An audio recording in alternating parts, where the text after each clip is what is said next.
தனியா உட்காந்துட்டு இருந்த மாதிரி இருந்துச்சா, சரி என்ன ஒரு மாதிரி சோகமா இருக்கிற மாதிரி இருக்கே அப்படின்னு கேட்டுட்டு, ஒருவேளை பைபிள் படிக்கிறீங்களா என்னன்னு தெரியல, அதான் கேட்கலாம். நல்லா எப்படி இருக்கீங்க, நல்லா இருக்கீங்களா? கொஞ்ச நாளாவே தனிமையா இருக்கிற மாதிரி எல்லாரும்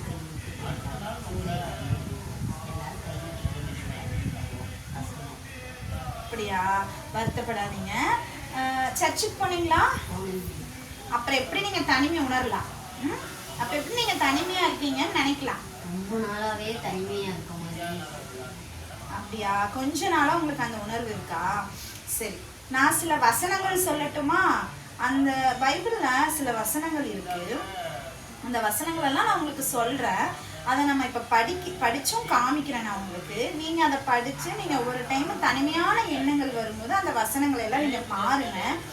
இன்னைக்கு உலகத்துல எல்லாரும் நம்மளை வந்து விட்டுட்டு போகலாம். மனுஷங்க சில நேரம் நம்ம நம்புற மனுஷங்கள், ஒருவேளை நம்மளுடைய கணவர், நம்மளுடைய பிள்ளைகள், யாரா இருந்தாலும் சில நேரங்கள்ல நம்மளை விட்டுட்டு போக வேண்டிய சூழ்நிலைகள் வரும். அதனால மனுஷ அன்பு என்னைக்கும் நிரந்தரம் கிடையாது. சரியா?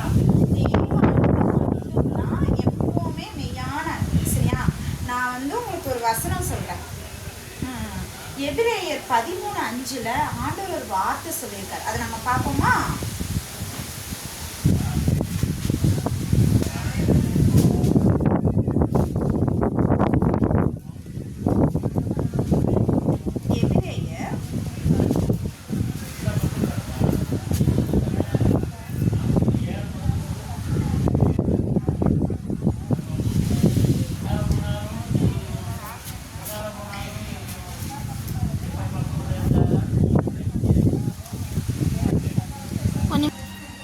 எபிரேயர் 13:5 ஆண்டவர் என்ன சொல்லியிருக்காருன்னு பாருங்க.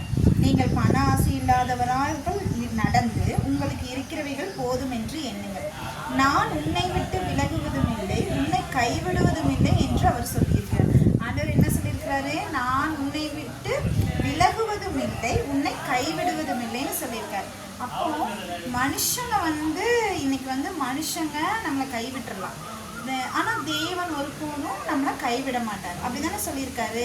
நீங்கள் டெய்லியும் இந்த வசனத்தை தனிமையாக இருக்கும்போதெல்லாம் எனக்காக ஆண்டவர் சொல்லியிருக்காருல்ல, நான் உன்னை விட்டு விலகுவதும் இல்லை, உன்னை கைவிடுவதும் இல்லைன்னு சொல்லியிருக்காருல்ல, அப்படின்னு சொல்லி நீங்கள் ப்ரேயர் பண்ணுங்கள். தனிமையான எண்ணம் உங்களுக்கு வராது. மனுஷங்க சில நேரம் நம்மளை விட்டு போகலாம். அது நம்மளுடைய கூட பிறந்தவங்களாக இருக்கலாம், நம்மளுடைய அம்மா அப்பாவாக இருக்கலாம், நம்மளுடைய கணவராக இருக்கலாம், நம்மளுடைய பிள்ளைகளாக இருக்கலாம், நம்மளுடைய சொந்தங்களாக இருக்கலாம். இவங்க எல்லாம் நம்மளை விட்டு போயிடலாம். ஆனால் தேவன் மாத்திரம் நம்மளை விட்டு என்றைக்கும் போக மாட்டார். சரிங்களா? தனிமையாக இருக்கும்னு எப்போவுமே தேவ பிள்ளைகள் மட்டும் சொல்லவே கூடாது. கர்த்தருடைய பிள்ளைங்க வந்து நான் தனிமையாக இருக்கேன் அப்படின்னு சொல்லவே கூடாது. சரியா? தைரியமாக இருக்கேன். தேவன் நிச்சயம் நமக்கு நிறைய விஷயங்கள் செய்வார். இன்னொரு 2 அதிகாரம் கிட்ட கூட நான் உங்களுக்கு சொல்கிறேன். ஏசாயா 43:2 அதுல ஆண்டவர் என்ன சொல்றாருன்னு பாருங்க.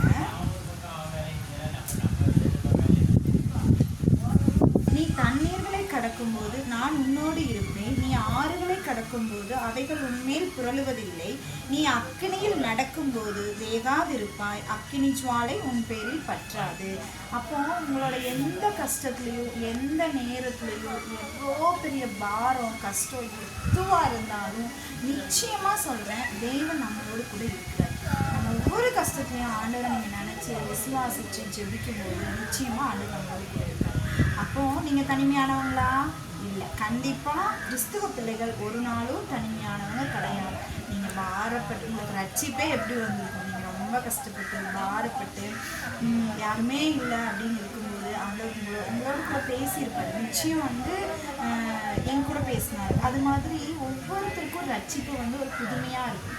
ரட்சிப்பை குறித்து இன்னொரு தடவை நான் உங்களுக்கு அதை விளக்கமாக சொல்கிறேன். இப்போ உங்களுக்கு தேவையான ஆறுதல் உங்கள் தனிமையை போக்குகிற ஆறுதல் தானே.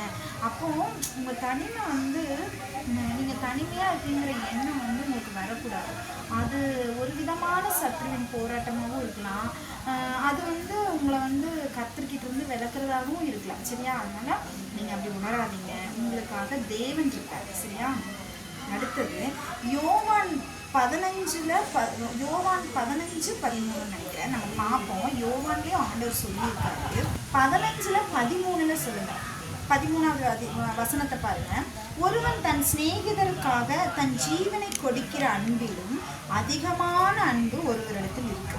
அப்போ இன்னைக்கு ஃப்ரெண்ட்ஷிப்காக ஒன்றும் இல்லை, சில வாலிப பிள்ளைகள் நாங்கள் லவ் பண்ணுறோம், உனக்காக நான் சாகிறேன் அப்படின்னு சொல்கிற அந்த அன்பை காட்டிலும் ஒரு அன்பு நமக்கு இருக்குது. அதுதான் தேவ அன்பு. கர்த்தருடைய அன்பு அவ்வளோ ஒரு நல்ல, நம்மளை என்னைக்கு விட்டு விலகாத அன்பு.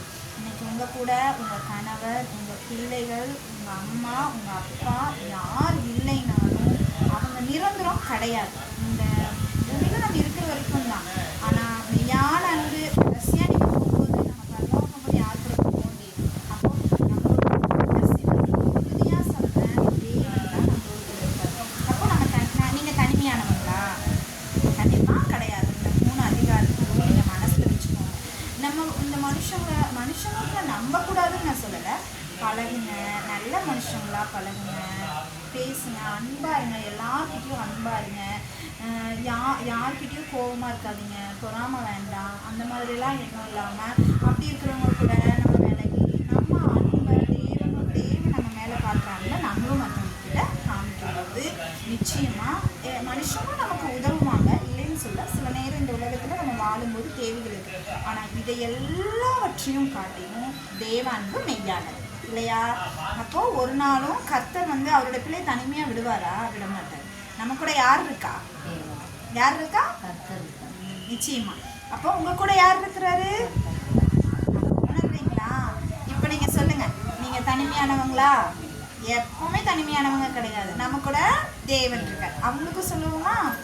இன்னைக்கு இவங்க சொல்றாங்க, கர்த்தர் என்னோடு கூட கர்த்தர் இருக்காருன்னு அவங்க உணர்றாங்க, அந்த வசனத்தை தியானிக்கிறாங்க.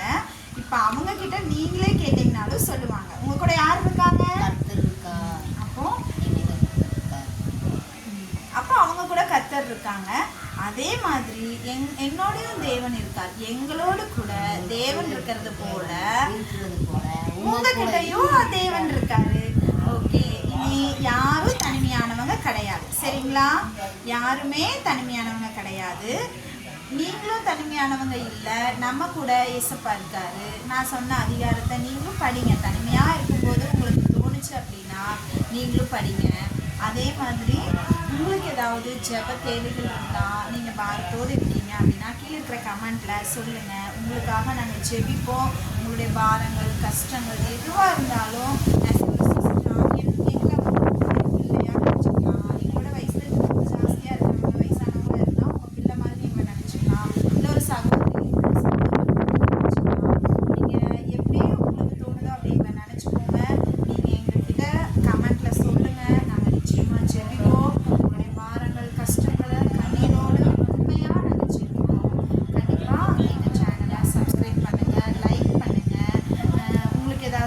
ஜெப தேவைகள் இருந்தால் கண்டிப்பாக கமெண்ட்டில் சொல்லுங்கள். ஓகே, பாய், தேங்க்யூ.